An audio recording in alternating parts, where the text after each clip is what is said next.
சிவராத்திரிங்கிற இந்த ஒரு திருநாள் அந்த மண்ணுலகம் தோன்றின காலத்திலிருந்தே இருக்கிறது.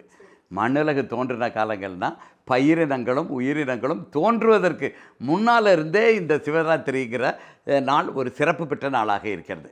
இந்த கல் தோன்றி மண் தோன்றா காலத்தே வாழோடு முன் தோன்றி மூத்த குடி இருக்கிறாங்களே, அவங்க இறங்கின முதல் இரவு தான் அந்த சிவராத்திரி. அதே சிவராத்திரியில் தான் பயிரினங்கள் தோன்ற ஆரம்பிக்கிறது. நெருப்பு கோலமாக இருக்கிற நம்ம பூமி பரப்பு கங்காக மாறினதும் இந்த சிவராத்திரி அன்னைக்கு தான். அதிலிருந்து பனிக்கோளமாக மாற ஆரம்பித்ததும் இந்த சிவராத்திரி அன்னைக்கு தான். பனிக்கோளம் நீராக உருக ஆரம்பித்ததும் சிவராத்திரி தான். உயிரில் பயிரினங்கள் தோன்றதும் அந்த நீரில் பயிரினங்கள் தோன்றுறதும் உயிர் தோன்றின இரவும் இந்த சிவராத்திரி தான்.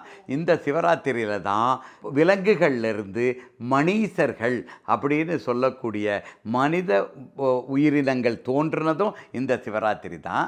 நான் பல இடங்களில் சொல்லியிருக்கிறேன், மனிதனுக்கு வெறும் உயிர் மட்டும் கிடையாது, ஆவி, ஆன்மா, ஆருயிர், இந்த மூன்றுடைய முக்கூட்டு.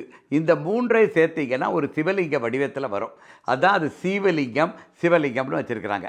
இந்த ஆவி, ஆன்மா, ஆருயிர் இந்த மூன்று சேர்ந்து இலிங்க வடிவத்தை எடுத்ததும் இந்த சிவராத்திரி அன்னைக்கு தான்.